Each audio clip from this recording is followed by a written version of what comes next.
I mortgaged my house and spent everything I had in my savings to buy this piece of land. I've put about $600,000 on the line for this investment.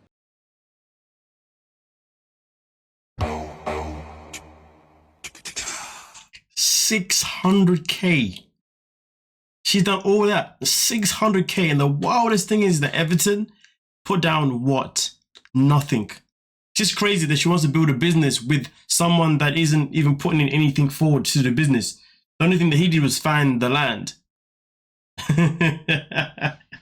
Jordan, you're a donut. But listen, it's about to get intense. So hey, buckle your seatbelts and let's get it. I got a voicemail from a woman that claimed that she had been dating Everton during the COVID lockdown when I wasn't able to travel to go see him. He's a dog. You think he's down here being faithful? Huh. He's been right here. Me. Any American woman who's hunting for a man in the islands is nothing but pathetic. Oh, dearie, dearie, dearie me. Dearie, dearie, dearie me. This woman just put down $600K on a home or on a piece of land that she's planning on building, all that kind of stuff. And she put a trust in a man that hadn't even been faithful to her the whole time during COVID. And to make it worse, this woman, to be fair with you, has come in with a lot of anger. The fact that she is insulting her, and she doesn't even know who Jordan is actually quite weird and just crazy. And also on top of it, to call her pathetic, like, hold on a minute. Okay, she didn't know that he was doing a madness, but you can't call her pathetic because she didn't know. I mean, at the end of the day, if you're gonna now spill the beans, at least do it like in a respectful manner. But some people just be hella angry for no reason. But listen, like I said before, it's getting intense out here, man. Like, I think what surprises me is what comes next. Real bad about this, but happens, and this one girl was just a fling, you know. I am actually really surprised with the fact that he was actually 100% honest about it from the get-go, but at the same time, I do respect the fact that he was honest about it from the get-go, because many people would have definitely deflected. Lonely, and it's over now. You've done what you've done. I hope you enjoyed yourself. How am I supposed to trust you when you're not being forthcoming about what you're doing when I'm not there? To be honest with you, if I was Jordan right now, I don't know if I'd still want to be. I don't know if I'd still want to be going through with the business plan with him. I mean, at the end of the day, I think the money's been put forward now, and I don't know if she has any right in terms of getting the money back. But would I still want to work with this guy moving forward? I don't really think so. And also on top of that, would I still want to marry him? I don't think so. No, I know I wouldn't want to. You know what I mean? So in reality, what Jordan should be doing now is thinking about the future and thinking about the fact that she's now got herself in a situation with this man financially. And can she really trust him financially? Like, he got bored during lockdown, so he decided to fling with somebody else. Now, imagine with money involved. If you can't trust someone to be loyal to you, how can you trust them to be loyal with your money too? Let's just let that sink in while she's there looking all crazy and stuff like. You know how small that island is.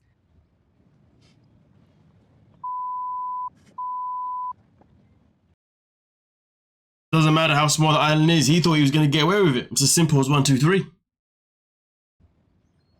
I feel disrespected by Everton's choices in this situation, but I am very disappointed that he sunk so low. It's just really upsetting and very confusing.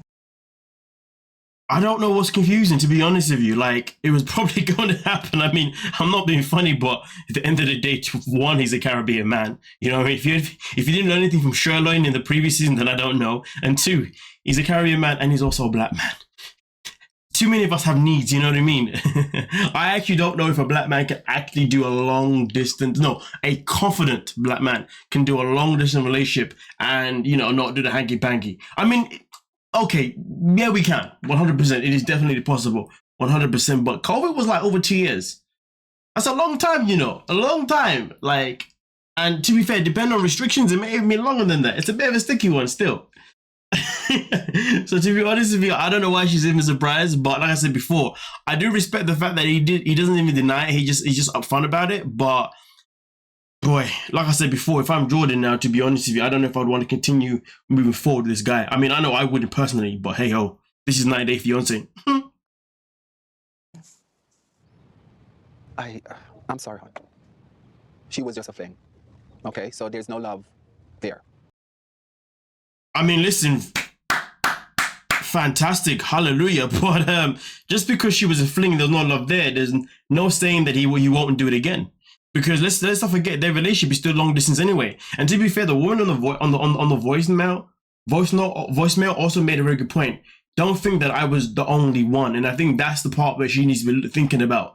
You know what I mean? Just because one woman came forward, it doesn't mean that it was only one woman that was involved. He probably was flinging around with God knows how many other women, and he may even still be doing that right now. And that's something else that really needs to be taken into account. You weren't telling me the truth. I have a lot of concerns about our relationship right now. Everton has always been a certain kind of man. Well, I hate to break it to you, but whatever kind of man that he was before, that kind of man doesn't really exist at this moment in time, because this man is more than happy to, well, I guess mess up his own bag, if you dig what I'm saying. In my eyes. And now he's not that man anymore. And it's really upsetting that who I always thought I knew, like, that's all of a sudden changed. All of a sudden has changed. What if he hasn't changed? What if this is how he's always been this whole time? Anyway, because let's not forget, this is a man that has children with, I believe, more than one woman, to be honest with you. I'm pretty sure he has. I'm not too sure. I'm sure it's more than one woman. And he's not with any of them. And I don't think he's ever actually been with any of them anyway. But listen, some people like to continue down a path that isn't even good for them. Why? I have no idea. I don't know what's there to be so just desperate for or whatever, you know what I mean? But hey, we continue. Don't ever keep a secret from me again, or it's going to cause us a lot of trouble. I find it quite fascinating. She's like, don't ever keep a secret from me again. Like, she sees him cheating as a secret. I mean, I know it's a secret, but she sees it as a secret. Like, let's just deep what's been said here. Like, the man was unloyal to you. That goes beyond a secret. That is betrayal, disrespect. You see what I'm saying? And those betrayal, disrespect, they are. Him keeping the secret comes underneath the disrespect and someone being disloyal and all that kind of stuff. You see what I'm saying? So she has to look beyond the fact that, you know, he's kept the secret. She has to look beyond that and realize that this is disrespectful and disloyal and all that kind of stuff. That is the reality. That is the grand scheme of it. But hey, man, if that's how she wants to move and that's how she wants to conduct the situation because she's that much in love with him or she's that invested in seeing where things go, I mean, then so be it. But at the end of the day, this shows how much she respects herself. I think sometimes what people kind of forget is that if you're in a relationship and somebody cheats on you, you've got to then analyze how that person actually views you. You've got to analyze how much that person actually respects you. Because if somebody has the audacity to cheat on you, it also shows how much they don't respect you that much. It also shows you how much they take you for granted. Some people say that, hey man, cheating saved our relationship. Walking out is what really brought us close together. Some people say that when you walk out in your relationship and you cheat on somebody else, it makes you realize what you have.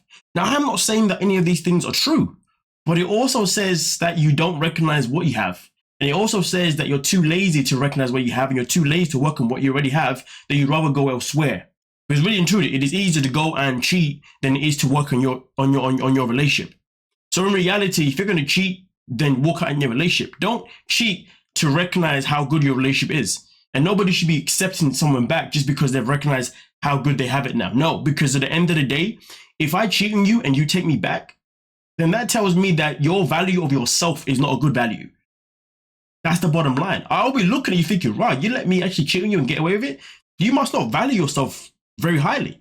You must really look at yourself really low. The standard you must set for yourself must be really, really low. You know what I mean? And I think that's a conversation that people forget to have themselves. What is your own self-value? Somebody cheating, you leave. Doesn't matter what they're going to say, you leave. It's as simple as 1, 2, 3. Otherwise, you don't value yourself. And to be honest with you, you not valuing yourself is a whole lot worse than them being disrespectful to you and taking you for granted. Because that is external stuff. Internal is always way much more powerful. But hey, you guys let me know what you're thinking down below in the comment section and we'll talk about it. Don't forget to like, sub, and of course, peace.